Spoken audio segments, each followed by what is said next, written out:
Hi hello friends, எல்லோரும் எப்படி இருக்கீங்க? Welcome to Vino Venkat channel. இன்றைக்கி என்ன வீடியோ அப்படின்னு பார்த்தீங்கன்னா, என் ஹஸ்பண்ட்க்கு இன்றைக்கி என்னமோ மோமோ சாப்பிடணும் போல் இருக்குது, வா வெளில போய் சாப்பிட்டு வரலான்னு சொல்லி கூப்பிட்டாங்க.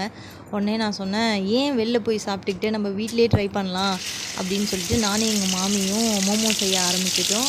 அதுக்கு ஃபஸ்ட்டு ஒரு கடாயில் வந்து எண்ணெய் கொஞ்சமாக ஊற்றிக்கிட்டு, எண்ணெய் சூடானதும் இஞ்சி பூண்டு பேஸ்ட்டு போட்டு நல்லா வந்து பச்சை வடை போகிற அளவுக்கு அதை நல்லா வதக்கிக்கணும்.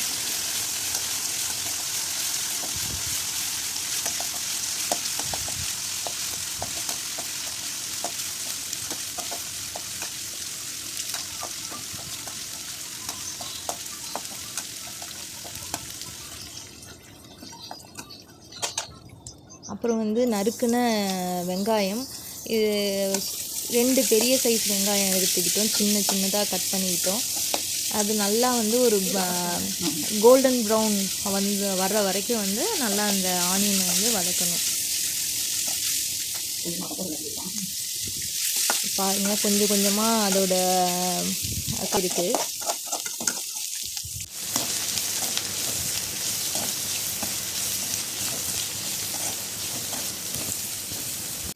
நல்லா ஆனியன் வதங்கிடுச்சு. இப்போ நம்ம நறுக்கி வச்சுருக்க வெஜிடபிள்ஸ் எல்லாத்தையுமே அதில் வந்து ஆட் பண்ணிடலாம்.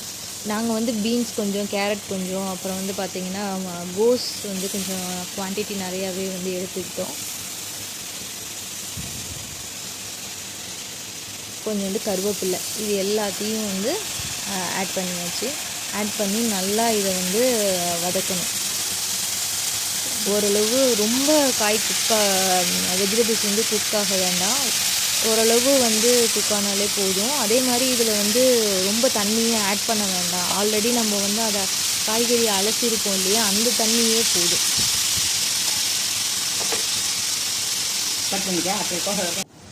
இப்போ நல்லா வதங்கிடுச்சு, பார்த்தாலே நம்மளுக்கு தெரியுது இல்லையா. அதுக்கப்புறம் நம்ம வந்து மிளகாத்தூள், நம்மளோட காரத்துக்கு ஏற்ற மாதிரி மிளகாத்தூள் வைப்போம்.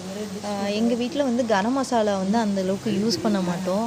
ஏன்னா என்னோடய மாமனார் மாமியாருக்கு வந்து அதோட ஃப்ளேவர் வந்து பிடிக்காது. அதனால் வந்து ஒன்லி நாங்கள் வந்து தனி மிளகாத்தூளும் உப்பு, இது மட்டும்தான் இப்போதைக்கு தனி மிளகாத்தூள் மட்டும்தான் ஆட் பண்ணியிருக்கோம்.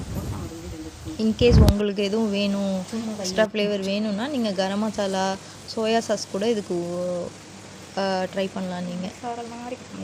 ஃபைனலாக வந்து பார்த்திங்கன்னா கொத்தமல்லி தூவி மோமோஸ் உள்ளே வந்து வைக்கிறதுக்கான ஸ்டஃப் வந்து ரெடி பண்ணியாச்சு. நாங்கள் முன்னாடியே வந்து இதுக்கான மாவு வந்து பிசைஞ்சு வச்சுட்டோம். ஒரு 20 மினிட்ஸ் இருக்கும் அந்த மாவு பிசைஞ்சு வச்சு. இப்போ வந்து அந்த மாவு வந்து நம்ம வந்து மோமோ செய்யறதுக்கு யூஸ் பண்ணிக்கலாம்.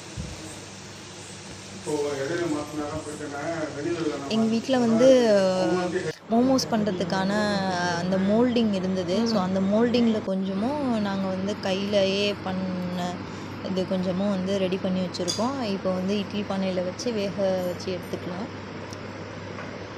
இப்போ தான் நீங்கள் எங்களோட வீடியோ வந்து ஃபஸ்ட் டைம் பார்க்குறீங்க அப்படின்னா வந்து மறக்காமல் வந்து லைக், ஷேர் அண்ட் சப்ஸ்கிரைப் பண்ணிவிடுங்க. ஃபைனலாக மோமோஸ் ரெடி ஆகிடுச்சு.